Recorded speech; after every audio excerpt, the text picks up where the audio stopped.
नमस्कार. मधुरम चॅनलमध्ये तुमच्या सगळ्यांचं पुन्हा एकदा स्वागत. आज वेगळा विषय घेऊन परत आली.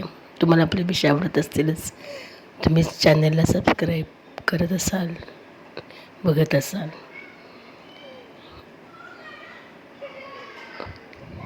आजचा विषय थोडासा वेगळा, की आपण मूलभूत गरजामध्ये आपल्याला अन्न, वस्त्र, निवारे आपल्या मूलभूत गरजा आहेत आणि त्याच्यामध्ये अन्न, आपलं शरीर हे आत्ता या कलियुगामध्ये अन्नमय आहे. कारण अन्न घेतलं तरच आपल्या शरीराचं भरणपोषण होणार. ते एक प्रकारे यज्ञकर्म आहे. असा थोडासा विचार घेऊन थोडंसं बोलू का असा विचारायला. आता जेवणाची सुरुवात करताना पंक्तीमध्ये बसताना किंवा घरामध्ये आपण पहिल्यांदा म्हणतो, वदनी कवल घेता नाम घ्या श्रीहरीचे, सहज हवन होते नाम घेता पोकाचे, जीवन करी जीवित्वा अन्न हे पूर्ण ब्रह्म. अन्न हे पूर्ण ब्रह्म. म्हणजे ह्या उक्तीशी आपण खूपच परिचित आहोत लहानपणापासून. अन्न हे उदरभरणाचं एक साधन आहे. पोटातील अग्नीला शांत करून आत्म्याशी तृप्तीचं तादात्म्य जोडणारा तो आहार आपल्या विहाराशी, आनंदाशी निगडीत असतो. आणि त्या भावना, प्रेम, आपुलकीचे प्रगटीकरण आपल्याद्वारे या अन्नामुळे नकळत होत राहतं असं आपण म्हणतो. एखाद्याला खुश करण्याचा मार्ग त्याच्या पोटातून जातो असं म्हणतात. पण अन्न केवळ एक गरज नाही आहे, तर ती एक संवेदनशीलता आहे असं म्हणूयात. की ज्या घरात अन्नाचा अनादर होतो तिथे वर्तन समस्यांवर काम करण्याची गरज असते. लहानपणी ऐकलेलं असतं की ताटात असेल ते शांतपणे खावं, आणि त्यात करणाऱ्याचे श्रम भावना निगडीत असतात. तरी आपण हे विसरत चाललो आहे का असं वाटतं. आता काळ बदलला की संदर्भ बदलतीलच, पण आपली मूल्य, आपण आपल्या संस्कृतीशी जोडून राहणं हे सुद्धा तेवढंच महत्त्वाचं आहे असा विचार ओघामध्ये आला आणि थोडंसं बोलावंसं वाटलं. महामारीच्या काळामध्ये अन्न होण्याचे दिवस येऊ नयेत. करोनासारखी महामारी येऊन गेली. आता अजून नवीन काही सूक्ष्म जीवाणूंमुळं, विषाणूंमुळं रोग येण्याची शक्यता दिसते. तर मग अशा वेळेस अन्नानं दशा होऊ नये. आपलं जगणं जागरूक ठेवण्यासाठी पोटाची खळगी भरणं गरजेचं असतं. मग अशा वेळेस आपल्या आवडीमुळं पण अन्नाचा अपमान करणार असू तर हे विचाराधीन असं वाटलं. अन्न परमो धर्म असं म्हणतात, पण तरी अन्नाचा अपमान करण्याची मानसिकता आपली बदलत नाहीच. त्या अनुषंगाने एक छोटीशी गोष्ट आठवली की अन्नाचा अपमान होत असताना असं असं वाटतं की लहानपणी, आता मी प्रातिनिधिक स्वरूपात बोलते, की माझे आजोबा लहानपणी एक गोष्ट सांगायचे आणि ती आजही माझ्या स्मरणात आहे.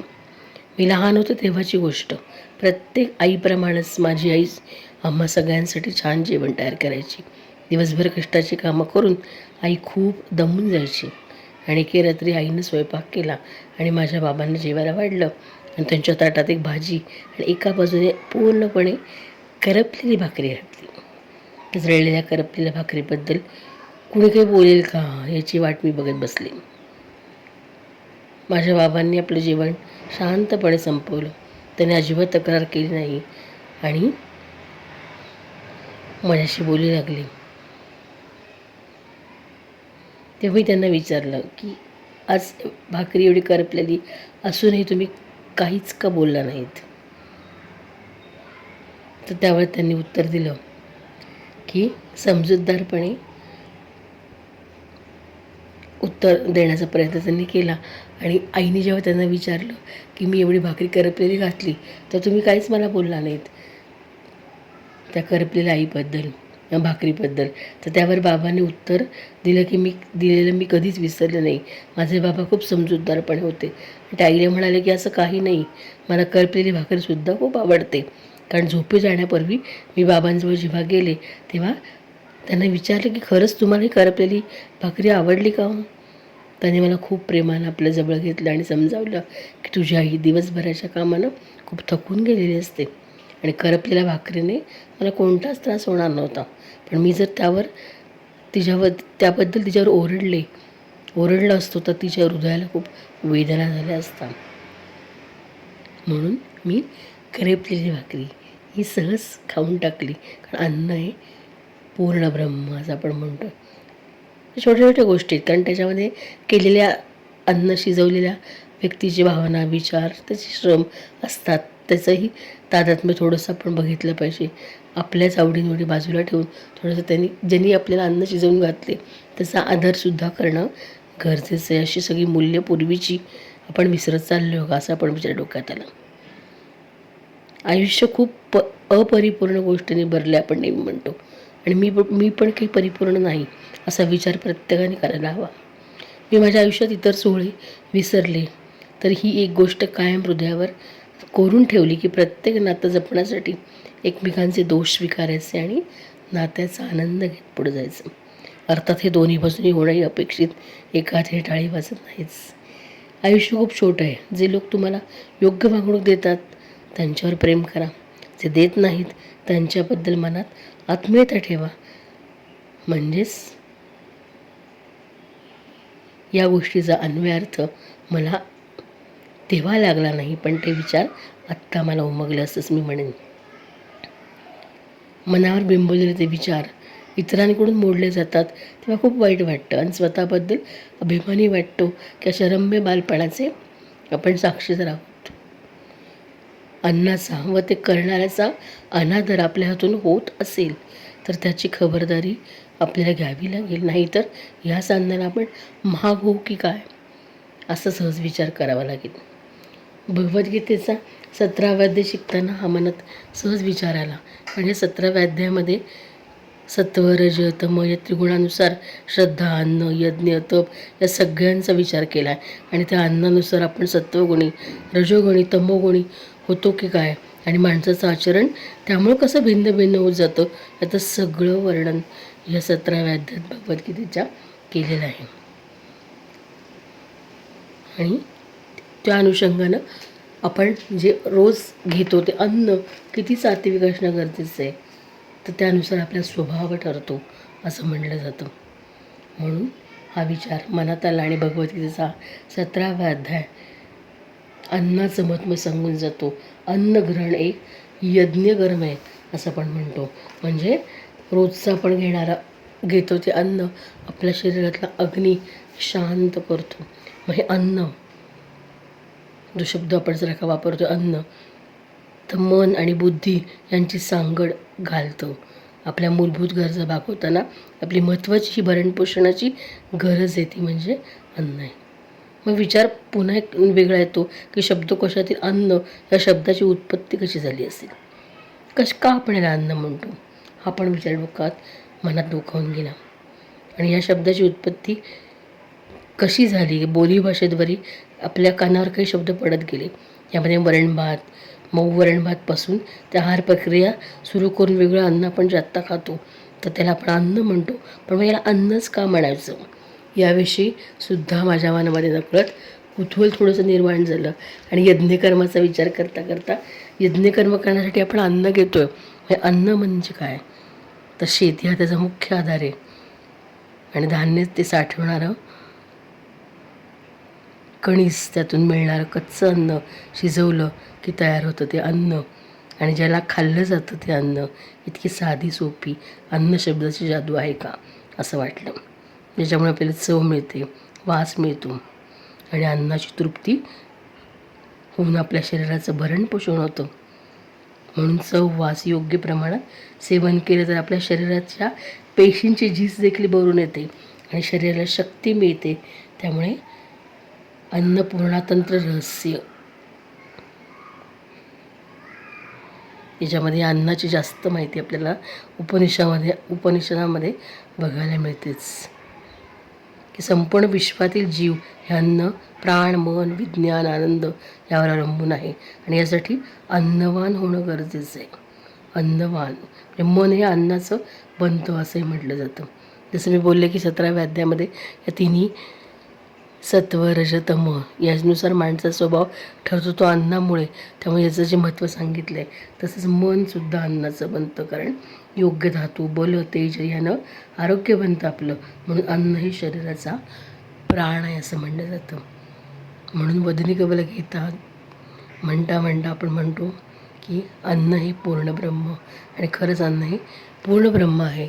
त्यामुळे त्या अन्नाचा अपमान न करता, रोजची केवळ भूक भागवण्याचा विचार न करता समर्थ रामदासांनी हा श्लोक जो म्हणायला लावला आपल्याला, त्याच्यामागे काहीतरी नक्कीच अर्थ असणार आहे. कारण अन्नाला त्यांनी पूर्णब्रह्म म्हणलं, म्हणजे हा ईश्वरी प्रसाद आहे असं म्हणून आपण तो ग्रहण करायला हवा.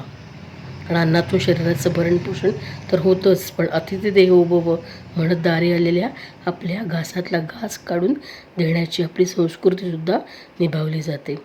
म्हणजे संस्कार, संस्कृती, शास्त्र, अध्यात्म या सगळ्याची सांगड मनाशी घालता येते आणि अन्न आणि संपूर्ण ब्रह्मांडाची एकरूप होण्यासाठी आपल्याला हे अन्न बळ देतं. म्हणून अन्नाचं महत्त्व आपल्या जगण्यामध्ये अविभाज्य आहे असं सुद्धा म्हणता येईल. म्हणून याला ब्रह्मस्वरूप मानलं आहे. आणि सात्विक अन्नातून निर्माण होणाऱ्या देहातील अग्नीतून पंचप्राण जागृत होतात आणि हे ब्रह्मप्राप्तीचा आनंद देतात असं सुद्धा म्हणता येईल. कारण अन्न केवळ एक शब्द, पण या शब्दामधील ही उकल एका कुतूहलापोटी मनामध्ये आली आणि ते बोलण्याचा मी प्रयत्न केला. अन्नमय ही सौम्य मना असं म्हटलं जातं. म्हणजे अन्न हे जीवन आणि शरीराचा प्राण आहे. अन्न एक वर्तस्थ शब्द असं सुद्धा म्हणता येईल. कारण अन्न तयार करणं ते अन्न टाकू नये इथपर्यंत आपली संस्कृती जपणारे आपण ग्रहण ते करणं, पचन करणं, पोषण करणं, ते टाकू नये या पायऱ्या पार करत नकळत मनाशी बुद्धीची सांगड घालायला शिकवते हे अन्न. कारण परिपूर्ण मानवी शरीराला समाधानी सात्विक बनवते ते हे अन्न. म्हणून अन्न हे पूर्ण ब्रह्म आहे असं म्हटलं जातं. म्हणजे ते यज्ञकर्म तर आहेच, पण अन्न हे पूर्ण ब्रह्म आहे. कारण मन हे अन्नामुळे तयार होतं. मग अशा मनी धारणा जशा ग्रहण करी ते मन असं म्हणलं जातं. म्हणजे वृत्ती पण तुमची त्यामुळेच तयार होते. कधीकधी अन्न तारी किंवा अन्न मारी असं सुद्धा म्हणता येईल. कारण पोटावर अत्याचार होणार नाहीत याची काळजी आपण घेत असतोच, आणि ते करूनच आपण ग्रहण करायला हवं. कारण अन्न शिजवण्याच्या प्रक्रियेमध्ये अग्नीचं महत्त्व जास्त आहे आणि अन्नातून निर्माण होणारी ऊर्जा अग्नी पुरवेल म्हणूनच आपण अन्नाला यज्ञकर्म म्हणतो आहे. आणि ही अग्नीची एक उपासनाच आहे असं म्हणलं तरी हरकत नाही. म्हणजे सात्विक आहाराचं महत्त्व आहेच असं आपल्याला सांगता येईल. आणि हे पिकवणारा आपला हा शेतकरी, तोच त्याचाही अविभाज्य भाग किंवा शेती त्याचं महत्त्वाचं साधन हे सुद्धा किती महत्त्वाचं आहे आपल्याला सांगता येतं.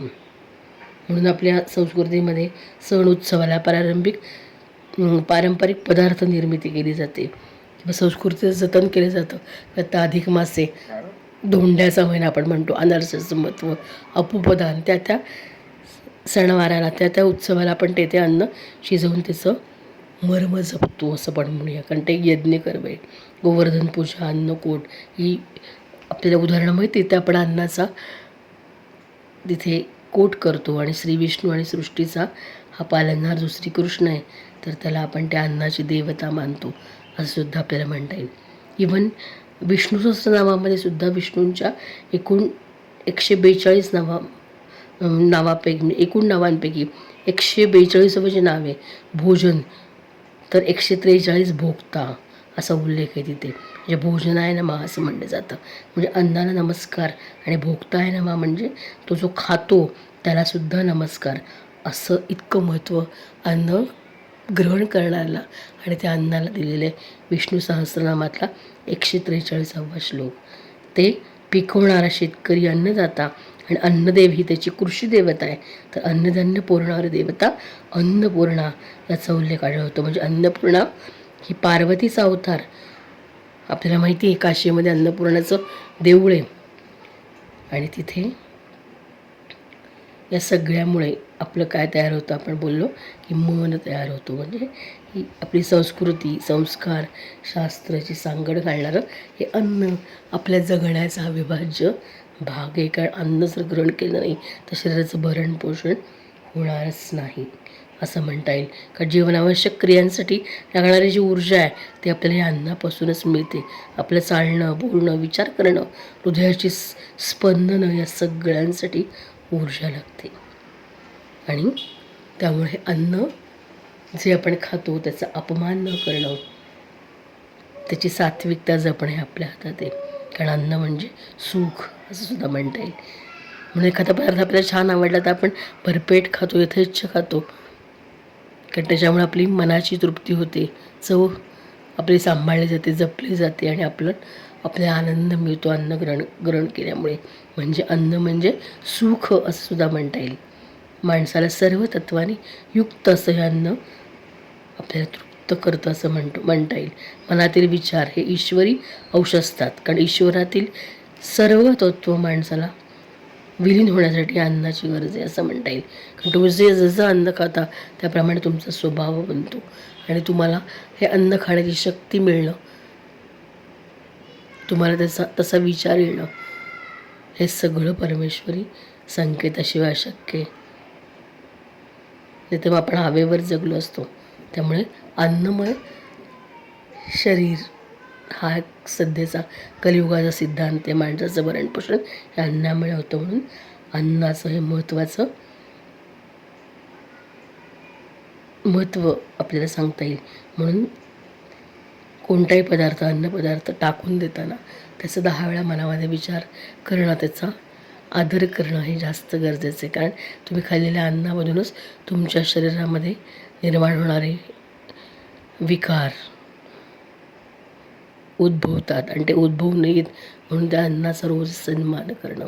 कारण अन्न हे एक प्रकारचं अन्नग्रहण करणं म्हणजे यज्ञकर्म आहे असं मानून त्याचं आणि ते करणाऱ्या प्रत्येक अन्नपूर्णेचाही आपण आदर राखला पाहिजे. हेच सांगण्याचा इथं थोडासा उद्देश होता. अन्न हे पूर्ण ब्रह्म, हे यज्ञकर्म आहे असंही म्हणता येईल. आज थोडंसं याविषयी बोलले, तुम्हाला आवडलं असेलच. पुन्हा भेटूच. धन्यवाद.